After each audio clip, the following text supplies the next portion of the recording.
Hello दोस्तों, good evening. मैं प्रियंका आपका ऑल इन 84 में हार्दिक स्वागत करती हूँ।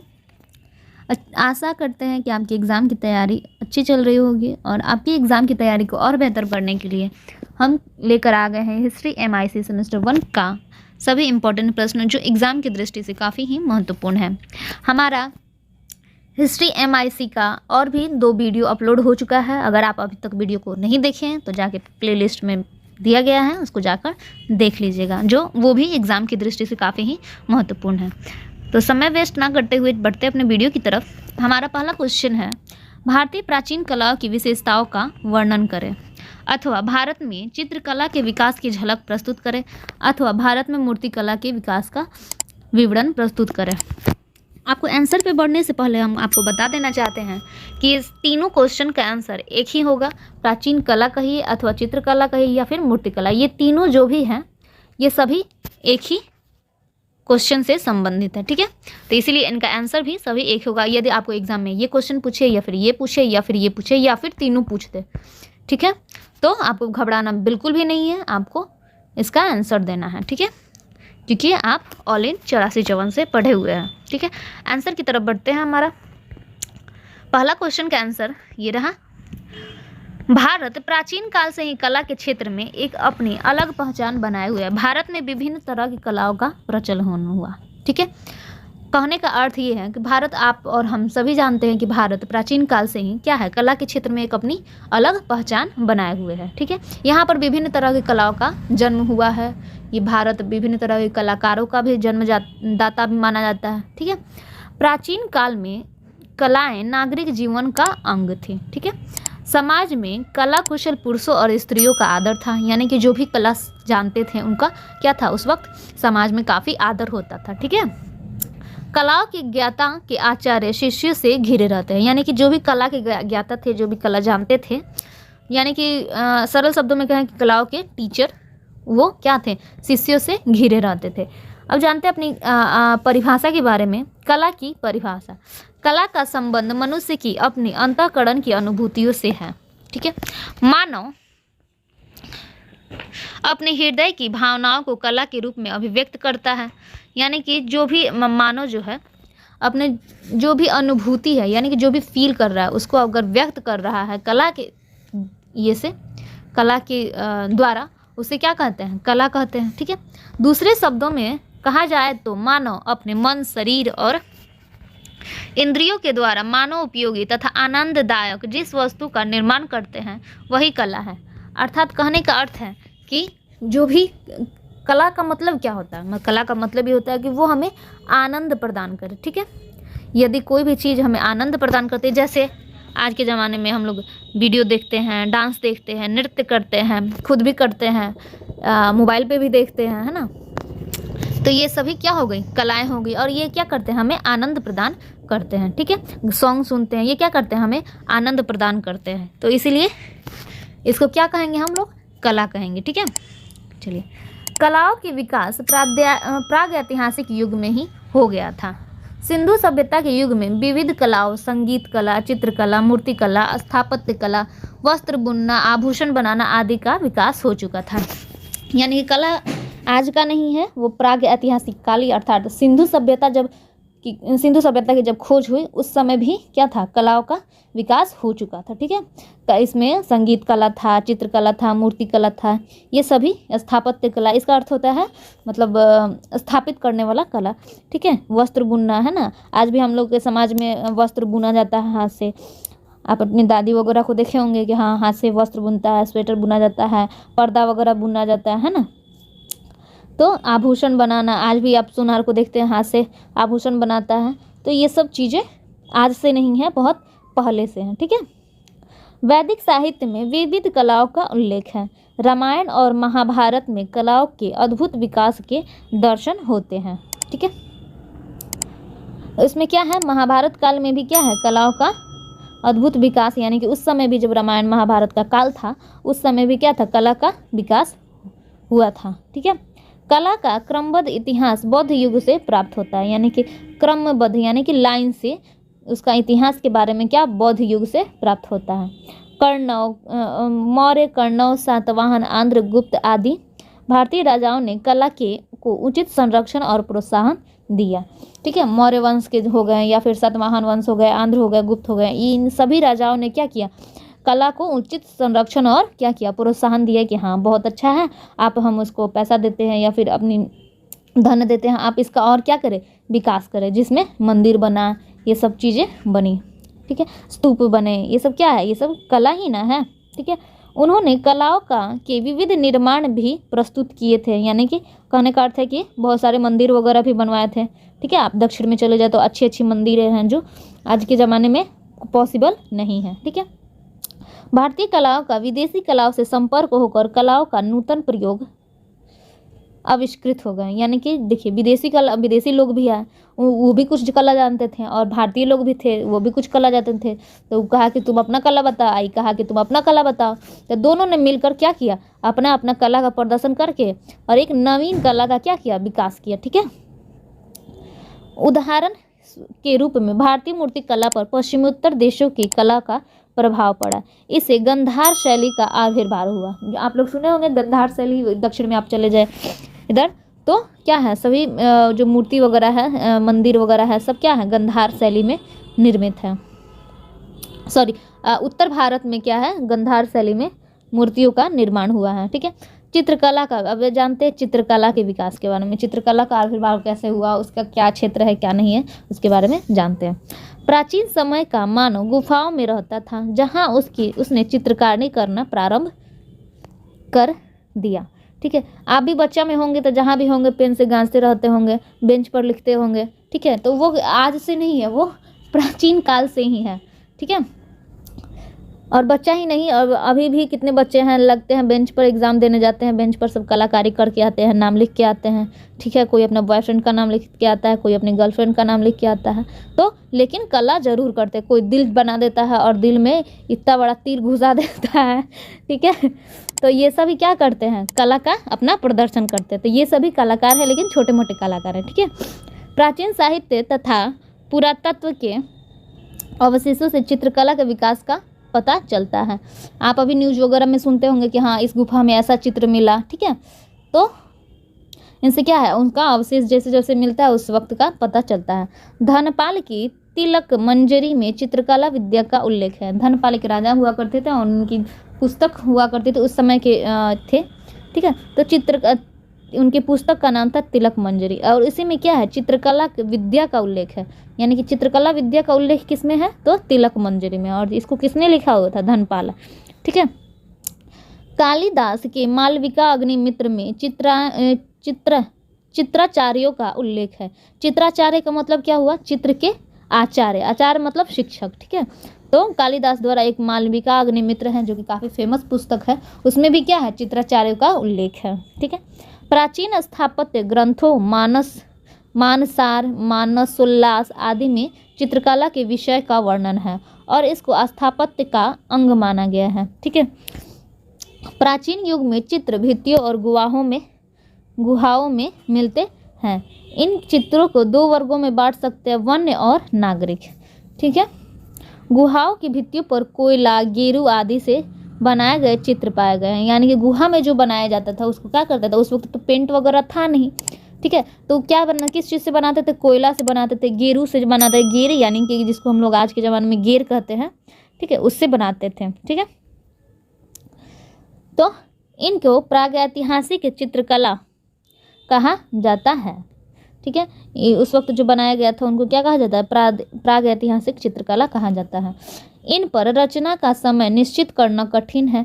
ये भी भिन्न स्थानों पर गुहाओं और भित्तियों पर मिले हैं। ठीक है, इनका क्या है, रचना का समय इनका कब हुआ कब नहीं हुआ, क्योंकि डेट तो लिखा नहीं था और ये कितनी साल पुरानी है इसकी जानकारी मिल नहीं सकती है। ठीक है, तो इनका क्या है, कितने साल पुरानी है, इसका जानकारी मिलना असंभव है। ठीक है, इनमें मुख्य स्थान है अजंता, बाघ, बादामी, सित्तन वसाल, एलोरा और बृहदेश्वर।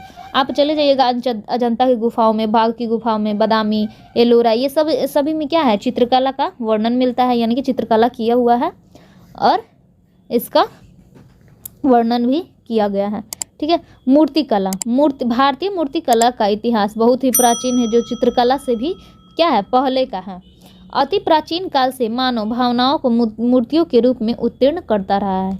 यानी कि क्या करता है, अपनी भावनाओं को क्या करता है, मूर्तियों के रूप में उत्कीर्ण करता है। ठीक है, वो लोग क्या करते थे, पत्थर को काट काट के, प्राचीन काल के लोग पत्थर को काट काट के क्या करते थे, मूर्ति बनाते थे। आप चले जाइए खजुराहो वगैरह मंदिर में, तो वहाँ पे विशाल विशाल मूर्तियाँ और अच्छी अच्छी मूर्तियाँ भी बनाई गई हैं। तो क्या किया है, मूर्ति का विकास ऐसे किया गया है कि उनकी जो भी भावना होती थी उसको क्या करते थे, वो पत्थर से काट काट के उसको विकसित किए हुए हैं। ठीक है, मूर्ति कला का विकास के बारे में जानते हैं। भारतीय मूर्ति कला का विकास देव पूजन परंपरा के आधार पर हुआ था। इसके अतिरिक्त सजावट के लिए तथा श्रृंगार भावनाओं के अभिव्यक्ति के लिए भी मूर्तियों का निर्माण किया जाता था। प्राचीन काल में मूर्तियां पत्थरों को काटकर शिलातलों पर उत्कीर्ण करके, धातुओं को ढालकर, ठप्पा लगाकर, मिट्टी को ढालकर और पकाकर तथा काष्ठ को गढ़कर बनाई जाती थी। यानी कि प्राचीन काल में क्या थी, मूर्तियाँ क्या कहते, पत्थरों को काट कर बनाया जाता था, या फिर शिला तलों पर, यानी कि पत्थर, बड़ा बड़ा जो पत्थर होते थे उस पर उत्कीर्ण करके, धातुओं को ढालकर, यानी कि धातु की भी मूर्तियाँ बनाई जाती थी, है ना। तो धातु को ढालकर, ठप्पा लगाकर, यानी कि उसको सांचा में ढालकर निकाल दिया जाता था, मिट्टी के ढालकर। ठीक है, इस समय तो कुछ टेक्नोलॉजी था नहीं उतना, तो जो भी टेक्नोलॉजी था आज यूज नहीं होता, और आज जो टेक्नोलॉजी यूज होता है पहले नहीं होता, पहले जो टेक्नोलॉजी यूज होता था अब नहीं होता है। तो जो भी सुविधा थी उसके अनुसार वहाँ पे सब चीज़ मूर्तियाँ बनाई जाती थी। प्राग ऐतिहासिक युग की मूर्तियाँ भी मिली हैं। सिंधु घाटी सभ्यता से मिट्टी तथा धातु की मूर्तियाँ उपलब्ध हुई हैं। देखिए, सिंधु घाटी सभ्यता से क्या है, मिट्टी और धातु की मूर्तियाँ क्या हुई हैं, उपलब्ध हुई हैं। मौर्य, शुंग, सातवाहन, कुषाण और गुप्त काल की मूर्ति कला का भी अपना अपना इतिहास है। मूर्ति कला के इतिहास में मथुरा, गंधार और अमरावती की कलाओं का स्थान मनोरम और क्या है, गौरवमय रहा है। यानी कि मूर्ति कला के इतिहास में क्या है, मथुरा, गंधार और अमरावती की कला का स्थान अच्छा रहा है और ये काफ़ी फेमस भी है। ठीक है, भारतीय संस्कृति की विशेषताओं का वर्णन करें, अथवा प्राचीन भारतीय शिक्षण के उद्देश्य आदर्शों का वर्णन कर दे। उद्देश्य एवं आदर्शों का वर्णन करें।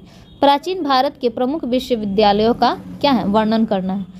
ठीक है, भारतीय संस्कृति की इसका क्वेश्चन का अर्थ ये है कि भारतीय संस्कृति की क्या विशेषता है उसका वर्णन करना है। और भारतीय सॉरी, हमारा तबीयत खराब है इसीलिए छींक भी आ गया। ठीक है, आप लोगों के लिए इतना मेहनत कर रहे हैं, तबीयत ख़राब है फिर भी आप लोगों के लिए वीडियो बना रहे हैं कि बच्चे क्या एग्ज़ाम अच्छा से दे कर आएँ, और आप लोग हैं कि वीडियो को ना शेयर करते हैं ना लाइक करते हैं। खैर, हमारा जो काम है हम कर रहे हैं, आपका जो काम है प्लीज़ कीजिए। ठीक है, इसमें हम देखिए, प्राचीन कला के शिक्षण उद्देश्यों एवं आदर्शों का वर्णन करें। अब देखिए, संस्कृति की विशेषता बोले क्वेश्चन में, या फिर प्राचीन भारतीय शिक्षण के उद्देश्यों एवं आदर्शों का वर्णन के लिए बोले, या फिर आपको बोल सकता है कि प्राचीन भारत के प्रमुख विश्वविद्यालयों का वर्णन करें। यानी कि सभी का क्वेश्चन का आंसर आपको एक में मिल जाएगा। ठीक है, आप इस सब चीज़ को पढ़ के जाए, एग्ज़ाम में बहुत ज़रूरी और इम्पॉर्टेंट क्वेश्चन है, इसको स्किप ना करें और पूरा वीडियो देखें। साल भर नहीं पढ़े हैं, 6 माह नहीं पढ़े हैं तो कम से कम अब पढ़ लीजिए अपने लिए 1 घंटा आधा घंटा, जो भी वीडियो है सभी देखिए और अपना नंबर बढ़वाइए कम से कम। ठीक है, माँ बाप का नाम रोशन कीजिए। भारतीय संस्कृति विश्व की सर्वश्रेष्ठ संस्कृति मानी जाती है, क्योंकि विश्व की अनेक प्राचीन संस्कृतियाँ समाप्त हो गई, परंतु यह आज भी ज्यों का त्यों बनी हुई है। क्या है, विश्व की बहुत सारी संस्कृतियाँ आए, बहुत सारी धर्म आए, सब खत्म हो गए, सब इधर उधर बिखर गए, है ना। लेकिन क्या है, आज भी क्या है, हमारी भारतीय संस्कृति जो है ज्यों का त्यों बनी हुई है। कितने आए और कितने गए। ठीक है, इसकी गणना विश्व की प्राचीनतम संस्कृतियों में की जाती है। यानी कि भारतीय संस्कृति की गणना क्या है, विश्व के प्राचीनतम यानी कि बहुत पुरानी संस्कृतियों में भी की जाती है। इसकी कहानी एकता, समन्वय, समाधान एवं प्राचीन परंपराओं के पूर्ण संयोग की उन्नति की कहानी है। ठीक है, इसमें क्या उन्नति के सब क्या है, उनकी कहानी में क्या है, एकता है, समन्वय है, समाधान है।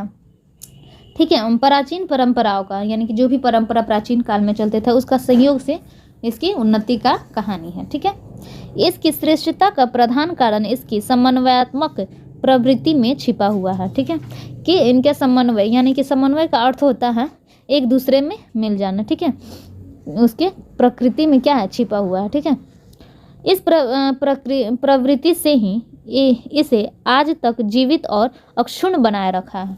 ठीक है, यानी कि जो जैसे समय आता है वैसे ये चेंज हो जाता है और इसी प्रवृत्ति के कारण इसको अक्षुण्ण बनाए रखा हुआ है, नहीं तो ख़त्म नहीं हो जाता है ना। बहुत सारी समाज में बुराइयां भी थी, उसको क्या किया गया, उसको हटाया गया, ख़त्म किया गया। जैसे सती प्रथा था, वो गलत चीज़ था, तो उसको धीरे धीरे जो भी अनवांटेड चीज़ थी उसको स्किप किया गया कि जो ज़रूरी नहीं है उसको हटाया जाए। तो लोग सरलता से स्वीकार करते थे और कोई दिक्कत भी नहीं होता था, इसीलिए ये आज तक टिका हुआ है। ठीक है, भारतीय संस्कृति के इस प्रवृत्ति की ओर संकेत करते हुए रामधारी सिंह दिनकर ने लिखा है, हिंदू संस्कृति ने अनेक संस्कृतियों को लेकर अपनी ताकत बढ़ाई है। ठीक है, देखिए किसी भी एग्ज़ाम में अगर जाइए तो 2-4 क्या है मतावलंबियों को अगर आप लिख देते हैं तो उससे क्या होता है, एग्जामिनर को लगता है कि हाँ बच्चा पढ़ा हुआ है। ठीक है, तो आप जब भी जाएं तो एग्जामिनर का जो भी ऐसे इस टाइप का लिखा हुआ है, ठीक है, विद्वान लोगों का जो बात लिखा हुआ है, जो जो बात कहे हैं उनके बारे में ज़रूर लिखें। ठीक है, देखते हैं B.A. स्मिथ ने लिखा है कि भारत में रक्त, रंग, भाषा, वेशभूषा, रीति रिवाजों की असंख्य विविधताएं होते हुए भी आधारभूत एकता पाई जाती है। ठीक है, यानी कि अर्थ ये हुआ कि B.A. स्मिथ ने यही कहा है कि भारत में रक्त, रंग, यानी कि लोगों का रंग, भाषा, वेशभूषा, रीति रिवाज, ये सब अलग होते हुए भी फिर भी इसमें क्या पाई जाती है, एकता पाई जाती है। ठीक है, अब बढ़ते हैं शैक्षणिक संस्कार तथा उनका महत्व। सामान्य रूप में संस्कार का अर्थ है पूर्ण करना, परमार्जित करना, आत्म का गुण, स्मृति, चिंतन, पवित्र करने वाला अनुष्ठान आदि। ठीक है, सामान्य रूप में क्या अर्थ है, पूर्ण करना, परमार्जित करना, आत्मा का गुण एवं आत्म का गुण, स्मृति चिन्ह और पवित्र करने वाला अनुष्ठान। ठीक है, हिंदू संस्कारों का दार्शनिक तथा धार्मिक महत्व है। प्राचीन काल में शैक्षणिक संस्कार के आयोजन के लिए सूर्य के उत्तरायण होने पर एक शुभ दिन चुन लिया जाता था। ठीक है, उस दिन सर्वप्रथम बालक को स्नान कराकर सुगंधित वस्त्रों और द्रव्यों से सुसज्जित किया जाता था। फिर बालक से हरि, विष्णु, यानी कि हरि मतलब होता है विष्णु, ठीक है, लक्ष्मी, सरस्वती, गुरु की पूजा कराकर होम कराया जाता था। गुरु पूर्व की ओर मुख करके पश्चिमाभिमुख बालक का विद्या आरंभ कराता था। डॉक्टर राजबली पांडे के अनुसार कभी कभी चांदी के बख्ते पर केसर या चावल फैला दिया जाता था और इस अवसर के लिए बनाई गई सोने, चांदी या अन्य किसी लेखनी से वर्णमाला के अक्षरों को पहले गुरु लिखता था, फिर 3 बार उस बालक से पढ़ता था। इसके बाद गुरु को वस्त्र आदि देकर सम्मानित करता था। गुरु एवं उपस्थित मंडली बालक को आशीर्वाद देते थे। सौभाग्यवती स्त्रियां बालक की आरती उतारती थी। संस्कार की पूर्णावती देवताओं के विसर्जन से होती थी। यानी कहने का अर्थ है कि प्राचीन काल में क्या विद्या बालक कैसे ग्रहण करता था, सबसे पहले क्या किया जाता था, एक दिन चुना जाता था। ठीक है, उसको स्नान ध्यान करा के आराम से उसको क्या कराया जाता है, अच्छा अच्छा कपड़ा पहनाया जाता था, उसको वस्त्र पहना कर उसको क्या किया जाता था, लक्ष्मी, सरस्वती, हरि आदि भगवान के से पूजा करवाया करा। होम कराना मतलब होता है हवन कराया जाता था। ठीक है, और उसके बाद किया जाता था, पश्चिम की तरफ मुख करके बालक का विद्या यानी कि पढ़ना आरंभ कराता था। ठीक है, अब इसमें राजबल्ली पांडे का कथन है कि कभी कभी चांदी के बख्ते यानी कि बस इथी के ऊपर एक तख्ता का बना होता है, उसको बख्ता बोलते हैं शायद। ठीक है, तब केसर या चावल का फैला दिया जाता है। इस पर क्या किया जाता था, केसर और चावल फैला दिया जाता था और इस अवसर पर बनाई गई सोने या चांदी या अन्य किसी लेखनी यानी कि पेन जो बनाया जाता था वो सोना या चांदी का बनाया जाता था और उसी से क्या किया जाता था, पहले क्या करते थे, गुरु पहले लिखते थे। जैसे बच्चा को पढ़ना है ना, तो पहले गुरु लिखते थे, उसके बाद क्या करते थे, शिष्य लिखते थे क। ठीक है, 3 बार उनसे लिखवाया जाता था। लिखने के बाद उनसे उनको क्या करते थे, सभी गुरु आशीर्वाद देते थे। वो जो भी सज्जन उपस्थित होते हैं उनको आशीर्वाद देते थे, है ना। स्त्रियां भी सब आशीर्वाद देती थी और क्या करती थी, बालकों का आरती उतारती थी। ठीक है, और संस्कार के पूर्णावती देवताओं के विसर्जन यानी कि जो भी देवतागण वहाँ पे मूर्ति वगैरह बना होता था उनका क्या किया जाता था, विसर्जित कर दिया जाता था। ठीक है, प्राचीन भारत की प्रमुख विश्वविद्यालय। अब प्राचीन भारत में विद्या कैसे प्राप्त किया जाता था, विद्या के क्या संस्कार रहे हैं उसके बारे में तो बता दिए। अब जानते हैं प्राचीन भारत में मुख्य विश्वविद्यालय कौन कौन से थे। तो सबसे पहले प्राचीन विश्वविद्यालय में सबसे पहला स्थान आता है नालंदा। ठीक है, यह विश्वविद्यालय पटना से 40 मील दक्षिण बड़गांव नामक स्थान में स्थित है। यह विश्वविद्यालय कम से कम 1 मील लंबा है और आधा मील चौड़ा था। ठीक है, मध्य में स्थित विद्यालय में 8 बड़े कक्ष तथा व्याख्यान के लिए 300 कमरे थे। यानी कि विद्यालय में कितने कमरे थे? 300 कमरे थे। ठीक है, व्याख्यान यानी कि अध्ययन के लिए क्या थे? 300 कमरे थे। विद्यार्थियों के आवास के लिए कम से कम 2 मंजिल ऊंची कई विहार थे। ठीक है, उनको रहने के लिए भी उपस्थित, यानी कि हॉस्टल आज के ज़माने में कहे तो हॉस्टल, वो 2 मंजिला हॉस्टल था। ठीक है, और उसमें कई गो थे। ठीक है, अब बढ़ते हैं। दूसरा विश्वविद्यालय है हमारा विक्रमशिला। विक्रमशिला 12वीं शताब्दी में विश्वविद्यालय में अध्ययन करने वाले छात्रों की संख्या 3000 थी। इस विश्वविद्यालय में पाठ्य विषय के अंतर्गत व्याकरण, तर्कशास्त्र, तंत्रवाद तथा दर्शन शास्त्र का अध्ययन की विशेष योजना थी। ठीक है, इस यानी कि विक्रमशिला विश्वविद्यालय में किस किस विषय की पढ़ाई होती थी? व्याकरण होती थी, तर्कशास्त्र होती थी, तंत्रवाद होती थी। ठीक है, यानी कि तंत्र मंत्र जादू टोना नहीं होता है वही वाला, दर्शन शास्त्र का अध्ययन किया जाता था। ठीक है, इस विश्वविद्यालय में परीक्षा भी ली जाती थी। देखिए, इस परीक्षा आज से नहीं चल रहा है, बहुत ही दिन से चल रहा है। ठीक है, तो इस विश्वविद्यालय में क्या थी? परीक्षा ली जाती थी। परीक्षा उत्तीर्ण होने पर छात्रों को क्या दिया जाता था? प्रमाण पत्र यानी कि सर्टिफिकेट मिलता था। इस विश्वविद्यालय की ये क्या थी? विशेषता थी। ठीक है, आते हैं वल्लभी। यह बौद्धकालीन शिक्षा का प्रमुख केंद्र था। वल्लभी भी था जो काफ़ी महान ये था, विश्वविद्यालय था, और बौद्ध काल में ये क्या था? शिक्षा का एक प्रमुख केंद्र था। नालंदा के भांति वल्लभी की ख्याति दूर दूर तक फैली हुई थी। यानी कि नालंदा जो विश्वविद्यालय है उसी की तरह इसका भी क्या था? नाम दूर दूर तक फैला हुआ था। यह काठियावाड़ के पूर्व किनारे पर बाला नामक स्थान में स्थित था।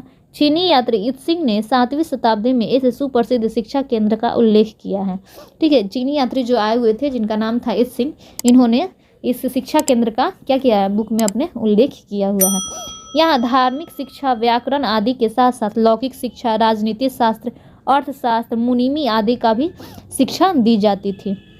ठीक है, यानी कि उस वक्त तो कंप्यूटर वगैरह था नहीं। ठीक है, तो उस पर क्या थी? धार्मिक शिक्षा थी, व्याकरण था, है ना, लौकिक शिक्षा था, राजनीति शास्त्र था, यानी कि मुनीमी था। यानी कि उस वक्त क्या होता था? मुनीम लोग होता था जो कि लेखा जोखा वगैरह ये सब चीज़ को देखता था। तो ये सब चीज़ की क्या दी जाती थी? शिक्षा दी जाती थी। वल्लभी में शिक्षा प्राप्त करने वाले शिक्षा की समाप्ति पर उच्च शासकीय पदों पर नियुक्त होते थे। तो हम देखिए, इसमें जो भी शिक्षा ग्रहण करते थे वो क्या करते थे? उच्च शासकीय पदों पर नियुक्त होते थे। वो राजा महाराजा के यहाँ काम करते थे। अब मुनिमी की ज़रूरत है ही, अर्थशास्त्र की राजा महाराजा की यहाँ ज़रूरत है ही, है ना, लौकिक शिक्षा का भी ज़रूरत है ही, राजनीति शास्त्र का भी ज़रूरत है ही। तो क्या होगा? जो राजनीति शास्त्र जानता था होगा वो राजा के यहाँ काम करता होगा, अच्छे अच्छे पद पे काम करता होगा। ठीक है, तो ये सब चीज़ें थी। धार्मिक जो शिक्षा जानता था वो भी राजा के यहाँ अच्छा पोस्ट पे काम करता होगा। ठीक है, तो इसमें क्या होगा? जो भी क्योंकि विषय अच्छे अच्छे थे तो इसी वजह से उन लोगों को नौकरी भी अच्छी अच्छी मिल जाती थी। ठीक है, मेन बन जाते थे। ठीक है, अभी सुप्रीमो कैसे हमारे सचिव वगैरह होते हैं, अध्यक्ष वगैरह होते हैं, है ना, स्पेशल चीफ होते हैं, वो उस टाइप का लोग क्या करते थे? चीफ बन जाते थे उस विषय का, उस विभाग का। ठीक है, अब जानते हैं तक्षशिला के बारे में। तक्षशिला प्राचीन काल में तक्षशिला प्रमुख एवं प्रसिद्ध शिक्षा केंद्र था। तक्षशिला से समृद्ध कोई कॉलेज अथवा विश्वविद्यालय आधुनिक अर्थ में नहीं था। यह केवल शिक्षा का एक केंद्र था। तक्षशिला में प्रख्यात विद्वान शिक्षक थे, यानी कि विद्वान यानी कि शिक्षक थे, जिनके पास उत्तरी भारत के विभिन्न क्षेत्रों के सैकड़ों विद्यार्थी शिक्षा प्राप्त करने आते थे। परंतु वे शिक्षक किसी विद्यालय में प्रोफेसर की भांति न थे, न वे किसी विशेष केंद्रीय विभाग में पाठ्यक्रम के अनुसार पढ़ाया करते थे। यहाँ कहने का अर्थ ये है कि प्राचीन काल में क्या था?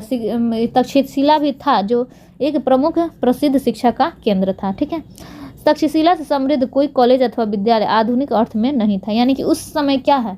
तक्षशिला से प्रसिद्ध और समृद्ध यानी कि धनिक, ठीक है, कोई भी विश्वविद्यालय नहीं था। यह केवल शिक्षा का एक केंद्र था। तक्षशिला में प्रख्यात विद्वान यानी कि अच्छे अच्छे विद्वान जो थे वो शिक्षक के पद पर क्या करते थे? कार्य करते थे, और सैकड़ों विद्यार्थी क्या करते थे? उनसे शिक्षा प्राप्त करते थे। ठीक है, लेकिन उनमें ये कमी थी कि आज के ज़माने में क्या है? हम लोगों को पाठ्यक्रम दे दिया जाता था, ठीक है। उस विद्यालय में प्रोफेसर, आज के ज़माने में प्रोफेसर का अर्थ हुआ कि आप जिस विषय से आप पढ़ाई करते हैं, जैसे आप इकोनॉमिक्स पढ़ाते हैं तो आप इकोनॉमिक्स ही प्रोफेसर कहलाएंगे, इकोनॉमिक्स ही पढ़ाएंगे, ठीक है। कोई केमिस्ट्री पढ़ाता है तो वो प्रोफेसर केमिस्ट्री ही पढ़ाएगा, कोई ज्योग्राफी पढ़ाता है तो वो प्रोफेसर ज्योग्राफी ही पढ़ाएगा, कोई हिस्ट्री पढ़ाता है तो वो प्रोफेसर क्या है, हिस्ट्री ही पढ़ाएगा। और वो क्या करते हैं आज के प्रोफेसर, आज का प्रोफेसर है, उनको सिलेबस दिया गया हुआ है, ठीक है। वो क्या करते हैं, प्रोफेसर के भांति सिलेबस ख़त्म करते हैं, सिलेबस के अनुसार पढ़ाते हैं, कब कहाँ क्या पढ़ाना है ना। आप लोगों का भी एक सिलेबस बटा होगा कि हाँ कितना पढ़ाना है, कितना नहीं पढ़ाना है। तो उस तरह से उनके उस वक्त ये सभी व्यवस्था न थी, ठीक है। उनको पाठ्यक्रम या फिर सिलेबस के अनुसार नहीं पढ़ाया करते थे, ठीक है।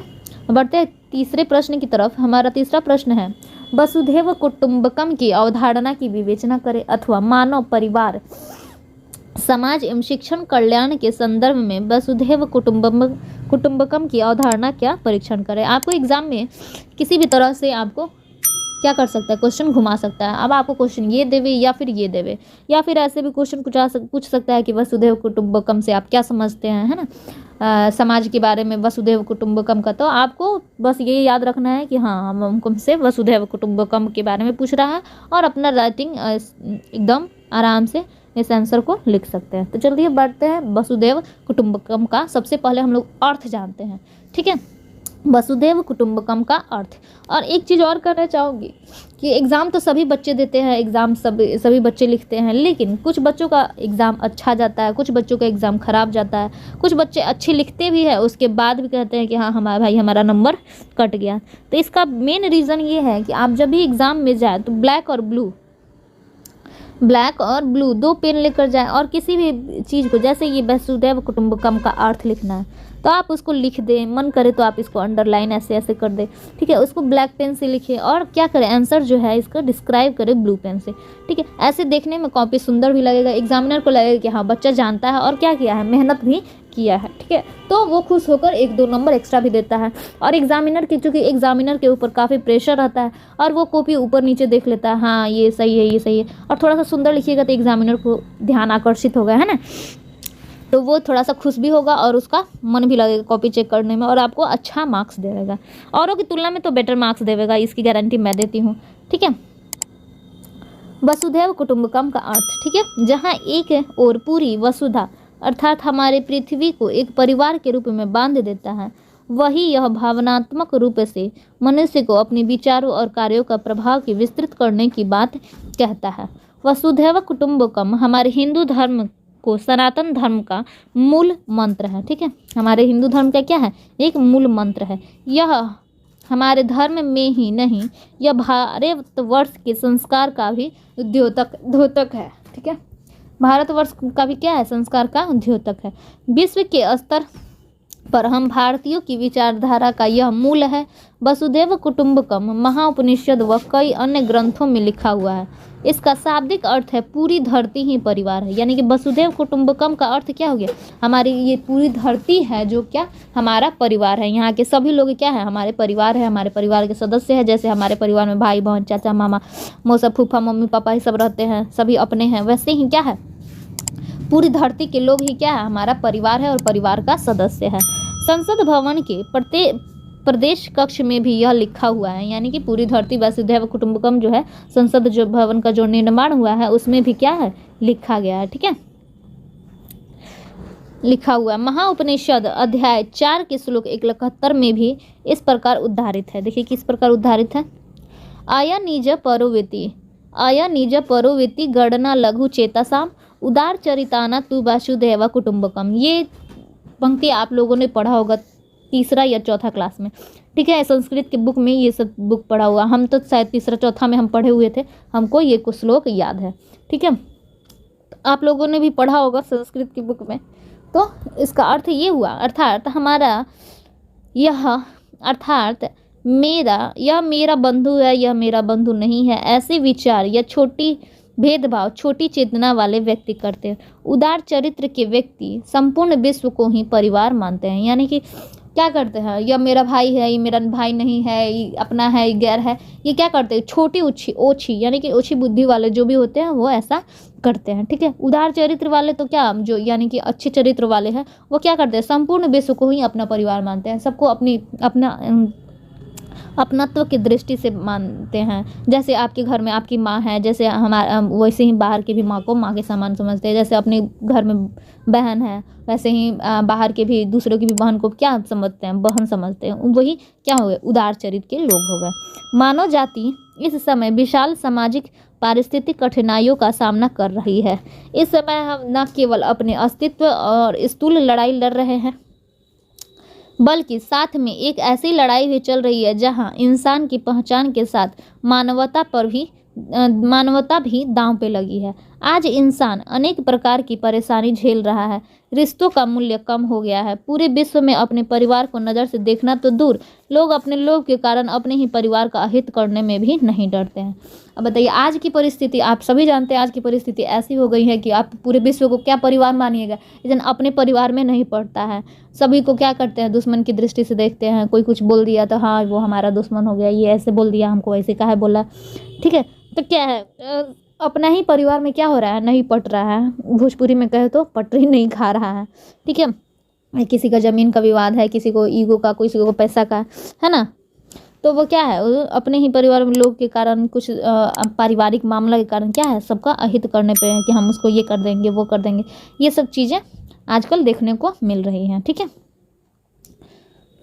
चलिए, परिवार एवं समाज के लिए यह एक सामाजिक दर्शन है। ठीक है, जो आध्यात्मिक सोच से निकलता है। वसुधैव कुटुंबकम सोचने का एक तरीका है जो बताता है कि पूरी दुनिया एक परिवार है, जो इस सोच को प्रोत्साहित करने का प्रयास करता है कि संपूर्ण मानव जाति एक क्या है, परिवार है। यानी कि सभी मानव, हम भी मानव हैं, आप भी मानव हैं, तो क्या है, ये सभी एक क्या है, परिवार है, जिसमें कहा गया है कि पूरी मानव जाति एक जीवन ऊर्जा से बनी है।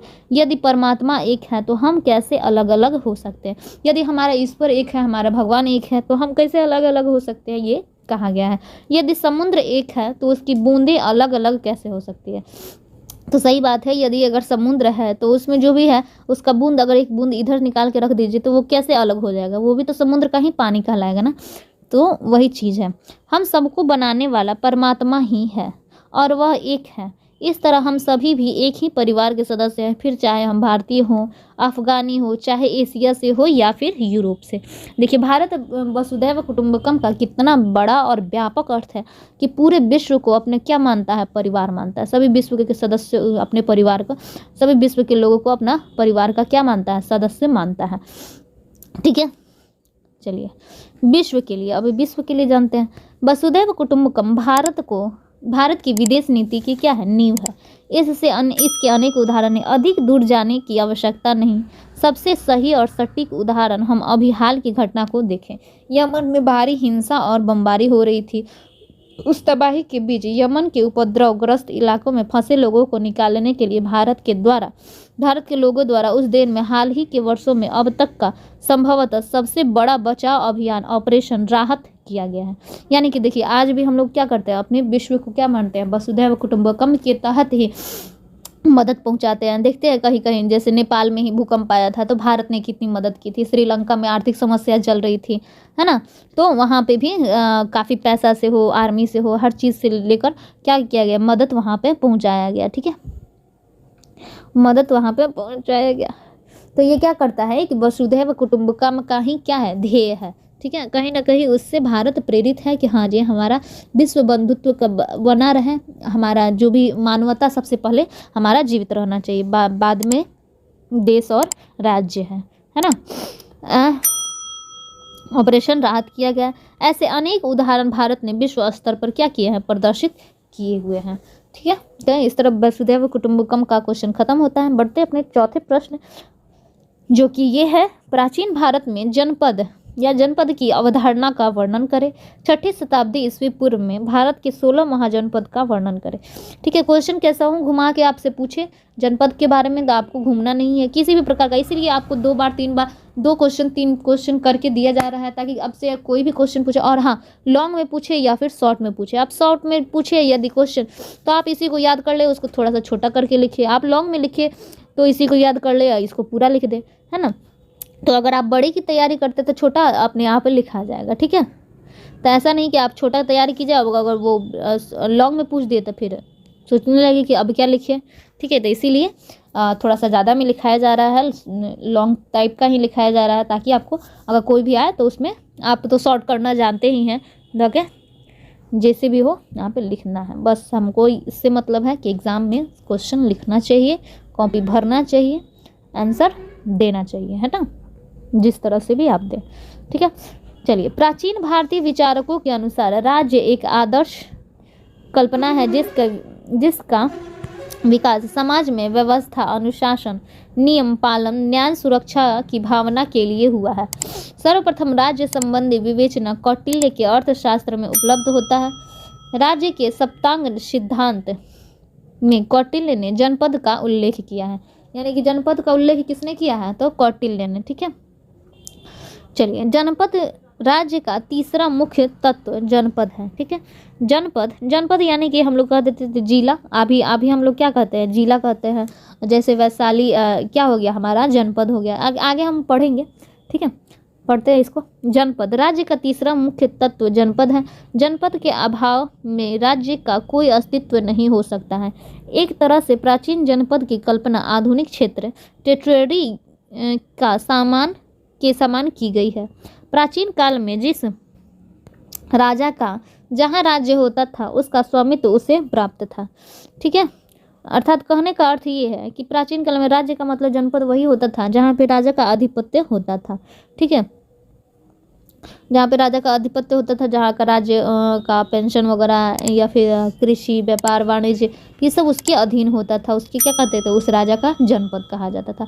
उसको प्रशासन के लिए अलग अलग बांट दिया गया, ताकि कि इसे प्रशासन के करने में या फिर शासन करने में कोई दिक्कत ना हो। छोटे छोटे अगर राज्य जनपदों में बांट दिया जाता है तो उसमें क्या सभी स्थितियों को कंट्रोल किया जा सकता है। हाँ, हमारे जिला में ये दिक्कत है, आज के ज़माने में जिला है तो सभी जिले के अलग अलग डीएम वगैरह बनते हैं ना, तो वो सभी क्या करते हैं, जिला अधिकारी होते हैं, और वो क्या करते हैं, सभी जिलों का अपने जिला में जो भी समस्या है उनका क्या करते हैं, निपटाना करते हैं। और अगर इतना बड़ा जिला हो और एक आदमी मालिक हो तो फिर दिक्कत हो जाएगा ना, कहाँ कहाँ देखेगा, इधर प्रॉब्लम आया तो इधर जाएगा, इधर आया तो उधर जाएगा। तो ऐसे में क्या किया गया, इसको क्या किया गया, बांट दिया गया कि इधर का आप मालिक रहिएगा, इधर का कोई और रहेगा, इधर का कोई और रहेगा, इधर का कोई और रहेगा। और बीच में शासक होता था जो कि सभी की समस्याओं को हल करता था, देखता था, है ना, और उनका समस्या का समाधान करता था और शासन करता था, ठीक है। जिससे वहाँ का ज़्यादा लोग परेशान नहीं होते थे और चारों तरफ एक शासन होता था, ठीक है। कौटिल्य अर्थशास्त्र में जनपद के मध्य में दुर्ग तथा कुटी आदि की कल्पना की गई है। सेनाओं के रहने के स्थान आदि जनपद में होने चाहिए। जनपद की जनता पड़ोसी राज्य की शत्रुता की भावना से देखती थी। जनपद की क्या थी, जनता जो थी पड़ोसी राज्यों को क्या करते थे, शत्रुता की भावना से उस वक्त देखती थी कि हमारा राज्य में है तो हमारा राज्य अच्छा है, और दूसरा वाला राज्य जैसे ये राज्य हो गया, ठीक है, और ये यहाँ पे राज्य हो गया, ठीक है। तो यहाँ के लोग खुद सोचता होगा कि हाँ हमारा राज्य अच्छा है, यहाँ पे सोचता होगा कि मेरा राज्य अच्छा है। तो आज भी होता है भारत पाकिस्तान का जैसे मैच होता है तो क्या सोचता है भारत वाला कि हाँ भारत वाला जीत जाए, पाकिस्तान वाला सोचता है कि हमारा पाकिस्तान जीत जाए। तो वैसे ही प्रतिद्वंद्विता होती रहती थी उस वक्त भी, ये आज से कोई नई बात नहीं है, ठीक है। बढ़ते हैं। कम श्रम से अच्छी उपज हो जाती थी। संकट काल में आत्मरक्षा के लिए छिपने का स्थान वन, पहाड़, नदियों का किनारा होता था। ऐसे क्षेत्र को जनपद कहा जाता था, ठीक है, कहा जा सकता है। कौटिल्य ने जनपद हेतु निम्नलिखित गुण आवश्यक माना है। यानी कि जनपद कहते किसे हैं, इसके लिए एक क्या उनमें गुण होना चाहिए, इसके बारे में अब जानते हैं, ठीक है। उस स्थान वन में यानी कि जी में जगह होना चाहिए, यानी कि सबसे पहले कि वहाँ पे क्या होना चाहिए, स्पेस होना चाहिए, बड़ा होना चाहिए। उसके मध्य और सीमांतों पर पूर्ण नगर यानी कि पूरे नगर होना चाहिए, यानी कि इधर उधर मध्य में, बीच में, इधर उधर क्या होना चाहिए, नगर होना चाहिए, ठीक है। उसका क्षेत्रफल इतना अधिक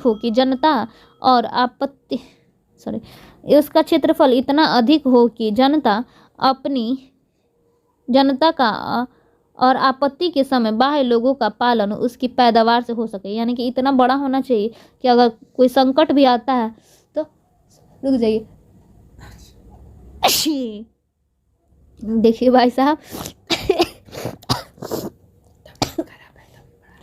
तबीयत हमारा इतना ख़राब है फिर भी हम पढ़ा रहे हैं। बच्चे सब कमेंट कर रहे हैं कि जल्दी जितना हो सके आप हम लोगों को जल्दी से तैयार कर दीजिए, क्योंकि एग्ज़ाम में हमारा समय बचा नहीं है।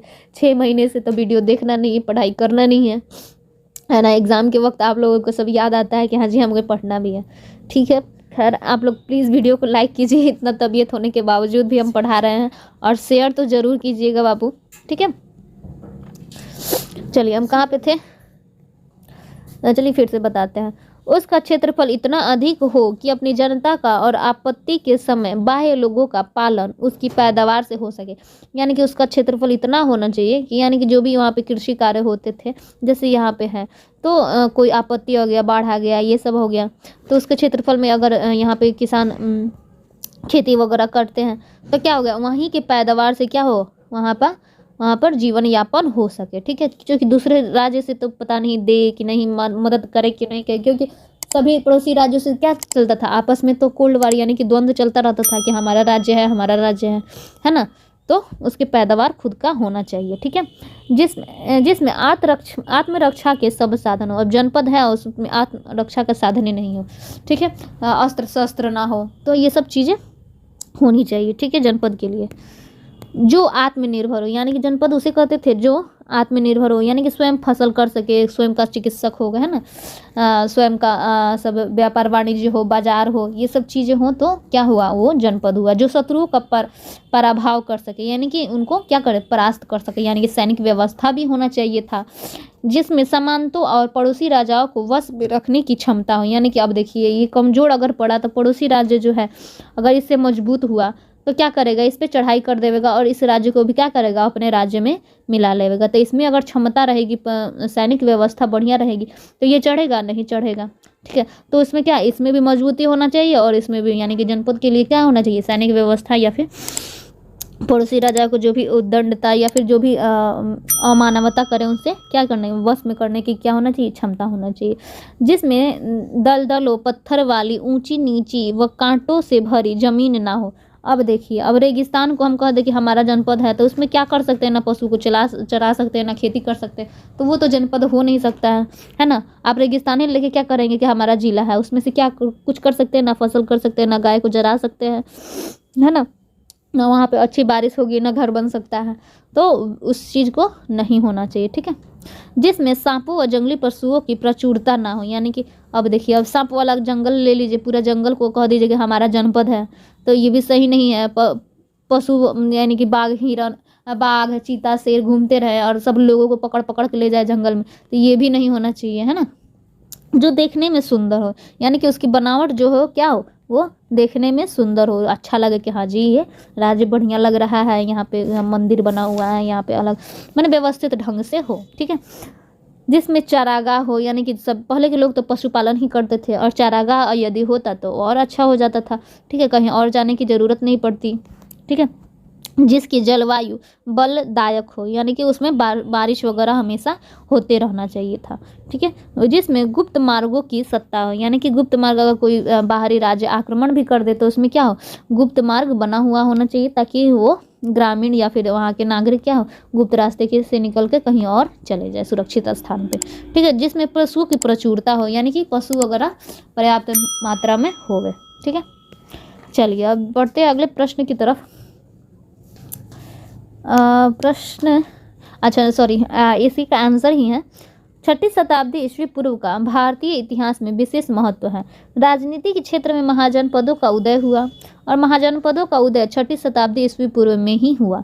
16 महाजनपदों का वर्णन निम्नलिखित है। अब देखिए, उस वक्त महाजनपदों की संख्या कितनी हुआ करती थी, 16। आपको ऑब्जेक्टिव में भी पूछा जा सकता है महाजनपदों या फिर जनपदों की संख्या कितनी है, तो आपको सीधे डायरेक्ट आंसर देना है 16। ठीक है, हालांकि ये इंपॉर्टेंट नहीं है, फिर भी हम करा दे रहे हैं 16 जनपदों के बारे में। लेकिन यदि आपको आंसर दीर्घ में पूछे तो कम से कम ना हो सके तो इसको डिस्क्राइब कर दीजिएगा, जो भी याद आवे। हालांकि लिख सकते हैं कि हाँ 16 जनपद हैं जो कि निम्नलिखित हैं। अगर हमें नहीं लगता है कि 16 जनपद का नाम एक बार में याद हो सकता है, ठीक है, लेकिन फिर भी आपको जो भी याद हो आप उसको डिस्क्राइब कीजिएगा, लिखिएगा, ठीक है। चलिए, हम हालांकि 16 जनपद लिख दे रहे हैं, आपको जो याद हो जाए, ठीक है, उसको लिखना है। चलिए, सबसे पहले जनपद मान लेते हैं है हमारा काशी। इस राज्य की राजधानी वाराणसी या बनारस थी। यह वरुणा और 80 नदियों के संगम पर बना हुआ विख्यात नगर था, ठीक है। इसकी राजधानी कहाँ थी? वाराणसी थी, ठीक है। कौशल के बारे में देखते हैं। कौशल का राज्य पूर्वी उत्तर प्रदेश के अवध क्षेत्र में विस्तृत था। सरयू नदी द्वारा यह राज्य दो भागों, उत्तरी कौशल और दक्षिणी कौशल में विभक्त था। उत्तरी कौशल की राजधानी क्या थी? श्रावस्ती थी। यानी कौशल की राजधानी क्या हो जाएगी? उत्तरी हो या दक्षिणी हो, सबकी राजधानी क्या हो जाएगी? श्रावस्ती, ठीक है। अंग, यह राज्य बिहार के मुंगेर और भागलपुर जिले तक फैला हुआ है। अब चलिए, अब कमेंट में जल्दी जल्दी बताइए कि मुंगेर से कौन वीडियो देख रहा है और भागलपुर से कौन देख रहा है, अपने जिले का कौन है, ठीक है। जरूर कमेंट करें आपका जिला कौन सा पड़ता है और आप किस जनपद में रहते हैं, ठीक है। आपको सबको अपना अपना जनपद मालूम होगा तो प्लीज़ कमेंट में ज़रूर करिए कि मैं किस जनपद से बिलोंग करता हूँ या फिर करती हूँ। चलिए, मगध 16 महाजनपदों में सबसे अधिक शक्तिशाली राज्य यही था। इसकी राजधानी पहले राजगिरी थी, बाद में पाटलिपुत्र पटना राजधानी बनी थी, ठीक है। वज्जी या ब्रजी संघ, यह उत्तरी बिहार में स्थित गणराज्यों की एक संघ है। इसमें गणराज्य में सर्वाधिक प्रभावशाली वैशाली के लिच्छवी थे, ठीक है। यानी कि लिच्छवी की राजधानी क्या हो गई? वज्जी की राजधानी, इसमें क्या हो गया? लिच्छवी हो गया। मल्ल, यह एक गणराज्य था। यह राज्य भी दो भागों में विभक्त था। इसकी राजधानी कुशीनारा अथवा कसिया थी। यानी कुशीनारा को पहले क्या कहा जाता था? कसिया भी कहा जाता था। 7वां है चेदी। यह राज्य यमुना नदी के किनारे बुंदेलखंड हो गया है यहाँ पे, बुंदेलखंड के क्षेत्र में बसा हुआ था। इसकी राजधानी सत्तवथी थी। चेदियों का विख्यात राजा शिशुपाल था, ठीक है। वत्स राज्य भी यमुना नदी के किनारे फैला हुआ था। इसकी राजधानी कोशम या कौशाम्बी थी। कौशल या फिर कौशाम्बी हो सकता है, ठीक है। कुरु, यह राज्य दिल्ली मेरठ क्षेत्र में फैला हुआ था। इसकी राजधानी इंद्रप्रस्थ यानी कि दिल्ली थी। दिल्ली को पहले क्या कहा जाता था? इंद्रप्रस्थ। ये सब इसकी राजधानी क्या है आपको ऑब्जेक्टिव में भी पूछ सकता है, तो कम से कम इसकी राज्य जो भी जनपद है उसकी जनपद और उसकी राजधानी आप लोग याद रखेंगे। पंचाल राज्य पश्चिम उत्तर प्रदेश में अवस्थित है। यह राज्य भी दो भागों में विभक्त था, ठीक है। मत्स्य राजस्थान के भरतपुर, जयपुर और अलवर जिले में इस राज्य में सम्मिलित थे। इस राज्य की राजधानी विराट नगर थी। सूरसेन, यह राज्य यमुना नदी के तट पर बसा हुआ था। इसकी राजधानी मथुरा थी। अश्मक, यह राज्य दक्षिण भारत में गोदावरी नदी के किनारे स्थित है। इसकी राजधानी पोतन थी। अवंती, मध्य भारत में यह सबसे अधिक शक्तिशाली राज्य था। उत्तरी अवंती की राजधानी उज्जैनी एवं दक्षिणी की महिष्मती थी, ठीक है। अगर ऑप्शन में अवंती की राजधानी महिष्मती या फिर उज्जैनी दे तो दोनों में से एक को मार दीजिएगा, अथवा दोनों ऑप्शन दे तो दोनों को मार दीजिएगा, ठीक है। लिखता है दोनों, ठीक है, इनमें से दोनों। अब ये दो टिक मत कर दीजिएगा, ठीक है। दोनों लिखा होगा तभी दोनों मारिएगा, ठीक है। गंधार पश्चिम उत्तर सीमा क्षेत्र का यह एक शक्तिशाली राज्य था। इसकी प्रतिद्वंदिता अवंती के साथ थी, यानी कि प्रतिद्वंदिता यानी कि कंपटीशन इसके अवंती के साथ थी। कंबोज, यह गंधार का पड़ोसी राज्य था और इसकी राजधानी क्या थी? हाटक थी। तो इसी तरह हमारे 16 महाजनपद समाप्त हुए। बढ़ते अपने अगले प्रश्न की तरफ। प्राचीन भारत में ग्राम प्रशासन या ग्राम स्वराज्य का स्वरूप का वर्णन करें, ठीक है। प्राचीन यानी कि प्राचीन भारत में ग्राम कैसे था, वहाँ का प्रशासन वगैरह ये सब कैसे था, इसके स्वरूप का वर्णन करना। चलिए, भारतीय ग्रामों में वैदिक काल से स्वायत्तता का उपयोग किया। मौर्य सम्राटों ने भी ग्राम समुदायों को महत्व प्रदान किया। गुप्त सम्राटों के शासनकाल में भी ग्राम शासन का उल्लेख मिलता है। ग्राम के अधिपति को ग्रामपति या महत्तर कहा जाता था। यानी कि देखिए, इस ग्राम का आज से नहीं है, यानी गांव का प्रचलन आज से नहीं है। गुप्त और सम्राट जब भी जो राजा हुआ करते थे तब से उनका क्या है, गांव का प्रचलन चल जाता था। और ग्राम के अधिपति जैसे आज हम लोग मुखिया कहते थे, उस वक्त क्या कहते थे? ग्रामपति या महत्तर उस वक्त कहा जाता था। महत्तर को शासन कार्य में सहायता देने के लिए एक पंचायत होती थी, ठीक है। आज हम लोग का यहाँ पंचायत चलता है ना, तो वैसे ही उस वक्त भी क्या होती थी? पंचायत होती थी। गांव में सबसे बड़ा अधिकारी मुखिया कहलाता था, जिसके निरीक्षण में गांव का शासन होता था। यानी कि गांव का शासन कौन करता था? उनके सुख दुख, उनका अकाल वगैरह, कृषि, पशुपालन, चारागाह, ये सब चीज़ों की देख रेख या फिर इनके समस्या का समाधान कौन करता था? तो गांव का मुखिया करता था। ठीक है, मुखिया का कर्तव्य था कि गांव की रक्षा या गांव के स्वयं सेवक दल तथा पहरेदारों का नायक होता था। यहाँ पे यानी कि पहरेदार भी रखता था गांव का रक्षा करने के लिए कि हाँ कोई बाहरी आके आक्रमण ना कर दे, है ना। गांव की सुरक्षा का भार पूरे तौर पर मुखिया के कंधों पर होता था। यानी गांव में कोई घटना दुर्घटना ना हो, इसका क्या करता था? इसकी देखरेख क्या होती थी? मुखिया के हाथ में ही रहती थी, मुखिया के कंधे पर ही रहती थी। कर वसूली भी उसी के द्वारा किया जाता था। जो भी टैक्स वगैरह था, कर था, उसका वसूली क्या किया जाता था? उसी के द्वारा किया जाता था। ग्राम प्रशासन यानी कि मुखिया के द्वारा ही किया जाता था। ग्राम शासन प्रशासन का दूसरा अधिकारी मुनीम होता था। यानी कि उसका दूसरा अधिकारी क्या होता था? मुनीम होता था। जो गांव के कार्यालय में राज्य कर की वसूली, सरकार एवं जिलों के अधिकारियों के मध्य होने वाले पत्र व्यवहार तथा ग्राम पंचायत के निश्चयों की प्रतिलिपि रखता था। यानी कि वो क्या करता था? मुनीम क्या करता था? वो सब जितना भी टैक्स था उस सबको वसूल करके राजा को देता था। राजा की तरफ से जो भी आदेश होता था वो ग्राम में पहुंचाता था। ग्राम की तरफ से जो भी समस्या थी क्या वो करता था? राजा के पास पहुंचाता था। यही काम था मुनीम का। कर वगैरह का सबको लेन देन वही करता था। ग्रामीण की भांति इसका पद भी आनुवांशिक होता था। ठीक है, जो ग्रामीण थे वो इसका पद क्या होता था? यानी कि मुनीम है, उसका पद क्या था? उसका उमर जाता था तो उसका बेटा, उमर जाता था उसका बेटा, उसका उमर जाता था उसका बेटा, सभी मुनीमी एक साथ मतलब वंशानुगत करते थे। ठीक है, प्राचीन भारत में ग्राम सभाओं ने विभिन्न प्रकार के कार्यों और उनके करने के लिए विभिन्न अंगों को विकसित किया तथा उत्तर के साहित्य एवं शिलालेखों के प्रमाणों से यह विदित होता है कि वहाँ सभा विभिन्न प्रकार के प्रशासनिक, न्यायिक और स्थानीय मामलों से संबंधित कार्यों को किस प्रकार करती थी। ठीक है, उत्तर के साहित्य एवं शिलालेखों के प्रमाणों से यह मतलब पता चलता है कि वहाँ किस प्रकार का शासन था, न्यायिक व्यवस्था क्या थी, है ना, स्थानीय मामलों से संबंधित कार्य कैसे होता था। ठीक है, ग्राम समिति, आप जानते हैं ग्राम समितियाँ उस वक्त क्या करती थी? तो ग्राम समितियों के शासन का सब अधिकार ग्राम सभा के हाथों में था।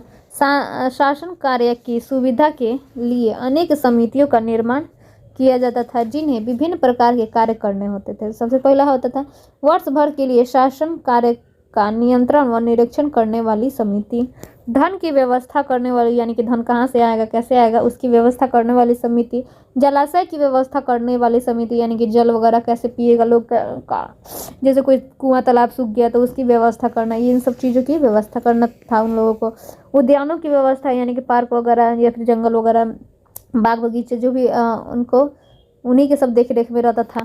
ठीक है, न्याय की व्यवस्था करने वाली समिति, वर्ण तथा कोष की व्यवस्थापिका समिति, स्वर्ण तथा कोष की व्यवस्थापिका समिति, ग्राम के विविध विभागों का निरीक्षण करने वाली समिति, खेतों और मैदानों की व्यवस्था तथा निरीक्षण करने वाली समिति और मंदिरों का प्रबंधन करने वाली समिति। यानी कि जो भी समिति थी सबके अलग अलग क्षेत्र था और अलग अलग वहाँ पे सबके क्या थे? समिति थी उसको कार्य को संपादित करने हेतु।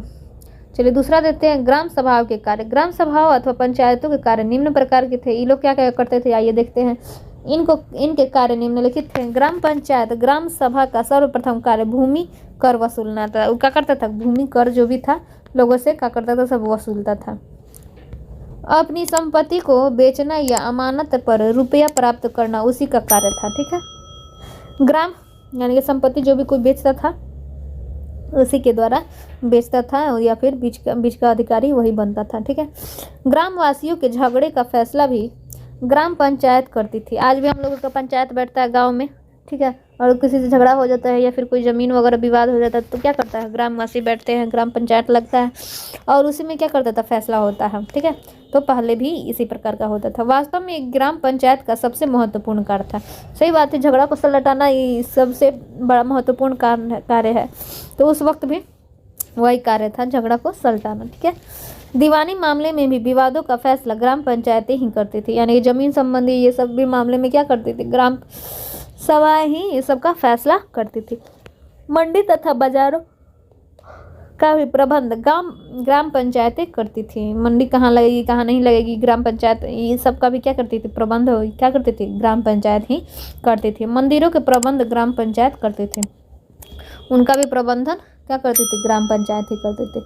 चलिए अगला क्वेश्चन है, गांधी जी के ग्राम स्वराज की अवधारणा का वर्णन करें।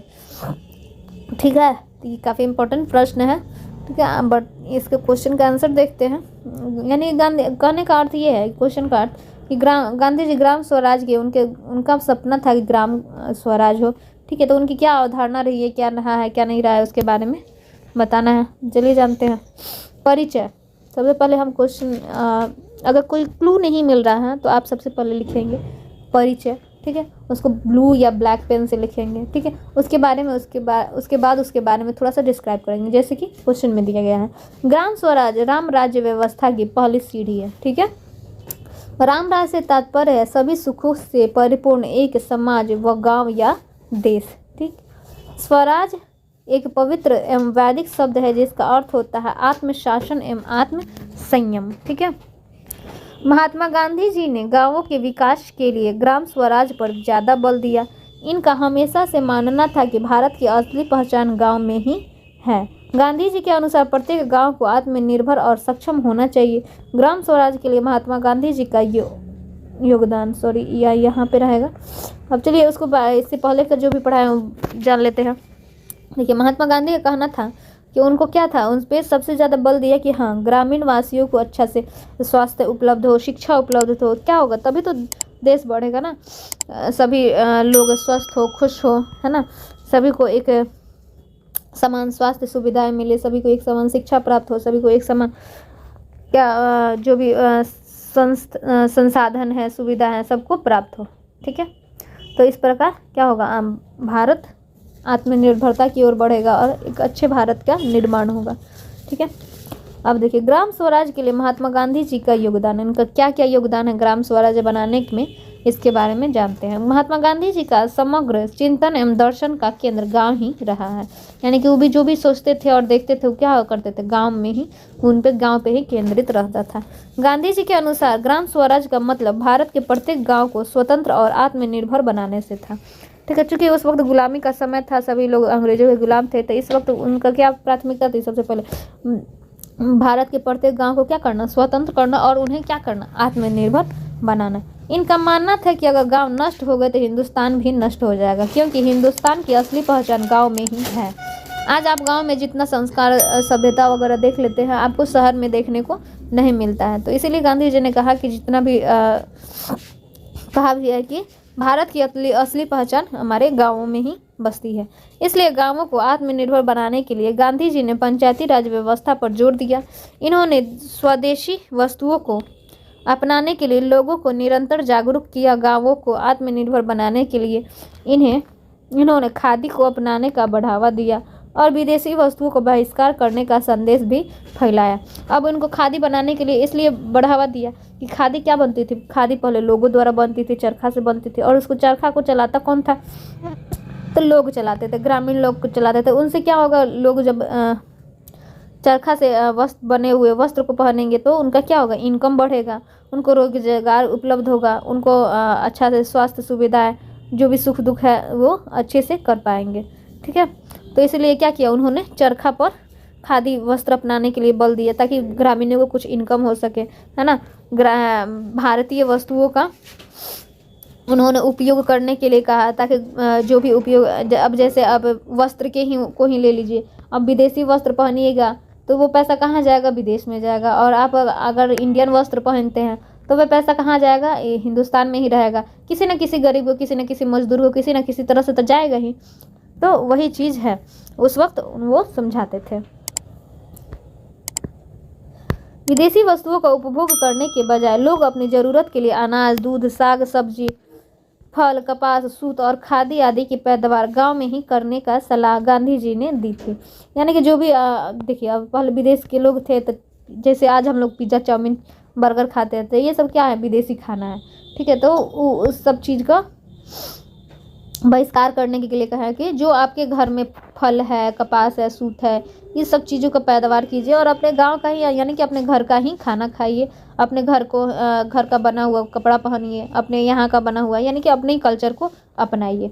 ठीक है, ऐसा करने से गांव के लोग आजीविका के लिए खुद आत्मनिर्भर रहेंगे। अब देखिए, आप अगर इंडियन कपड़ा पहनते हैं तो कहीं ना कहीं बताए भी हैं कि इंडियन कपड़ा पहनते हैं तो कहीं ना कहीं किसी न किसी तरह से किसी व्यक्ति को रोजगार मिलेगा। उसको आप जो पैसा आप शहर में दे रहे हैं, यानी कि बाहरी लोगों को दे रहे हैं, वो पैसा कहाँ जाएगा? भारत के लोगों को जाएगा।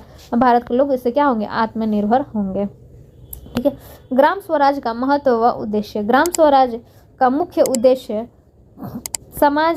सामाजिक समरसता को बढ़ावा देना, गरीब परिवारों तक पहुंच बनाना, शिक्षा, स्वास्थ्य, आवास से जुड़े सभी समस्याओं को हल करना और केंद्र सरकार की जन कल्याण योजनाओं से वंचित रह गए लोगों को लाभान्वित करना है। अब ग्राम स्वराज का महत्व, क्या उद्देश्य है इसके बारे में देखिए। इनमें क्या पहले भी बता चुके हैं कि ग्राम स्वराज का मतलब हुआ कि आपको वहाँ के लोगों का शिक्षा, स्वास्थ्य, आवास आदि से जितनी भी समस्या है, जुड़ी समस्याओं को क्या करना? उनको बेहतर करना। ठीक है। पिछड़े लोगों की मदद करना, जो वंचित रह गए हैं, बाकी रह गए हैं, उनको एक धारा में लाना। निष्कर्ष के रूप में, चलिए निष्कर्ष, सभी क्वेश्चन का हो सके तो आप निष्कर्ष जरूर देवे। इस टाइप का जो क्वेश्चन है उस पर निष्कर्ष आप जरूर देवे। दीर्घ उत्तरीय, अभी शॉर्ट में भी निष्कर्ष मत देने लगेगा, कम से कम दीर्घ उत्तरीय प्रश्न में निष्कर्ष जरूर देवे। ठीक है। गांधी जी के सपनों के अनुसार भारत का हर एक गांव आत्मनिर्भर हो। आदर्श भारतीय गांव इसी तरह बसाया जाना चाहिए, जहां गांव में खेती के लिए उचित साधन, पाठशाला, अस्पताल और सभा भवन हो। ऐसा स्वराज जो किसी भी जाति या धर्म को देखकर मान्यता नहीं देता, बल्कि ऐसा स्वराज जो सभी के लिए समान हो, चाहे वह किसी भी जाति या धर्म का हो, जिसका लाभ गांव के हर एक नागरिक को उठा सके। इसका अर्थ यही हुआ कि गांधी जी ऐसे भारत या फिर ऐसे ग्राम स्वराज की स्थापना करना चाहते थे जहाँ पे जात पात भेदभाव ये सभी भूलकर सभी लोग पढ़े, सभी को स्वास्थ्य सुविधाएं, अच्छी स्वास्थ्य सुविधाएं उपलब्ध हो, अच्छे पाठशाले उपलब्ध हो, है ना, अच्छे सभा भवन हो। ठीक है। और वोट या फिर जो भी उच्च पद होते थे उसको जात देख कर नहीं, बल्कि सभी लोगों को सामान्य रूप से दिया जाए। ठीक है। यानी कि धार्मिक जो असहिष्णुता फैली हुई थी उसको ख़त्म करना चाहते थे। चलिए इसी प्रश्न के साथ हमारा वीडियो समाप्त होता है।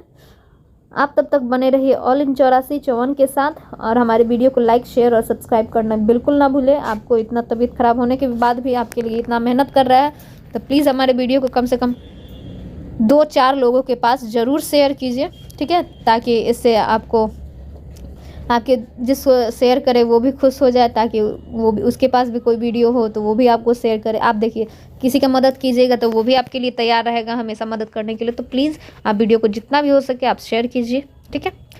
मिलते हैं नेक्स्ट वीडियो में, तब तक के लिए देखते रहिए ऑल इन 8454। जय हिंद, जय भारत। और हाँ, अगर आप किसी प्रकार का और भी वीडियो चाहिए, और भी सब्जेक्ट का वीडियो चाहिए, तो प्लीज़ कमेंट करें। हमारे नंबर पे, नीचे दिए जा रहे नंबर पे आप मैसेज भी कर सकते हैं, व्हाट्सएप नंबर पे, टेलीग्राम से जुड़ सकते हैं। जहाँ चाहें आप मैसेज कर के अपनी समस्या का समाधान करा सकते हैं। मिलते हैं नेक्स्ट वीडियो में। Thank you, bye.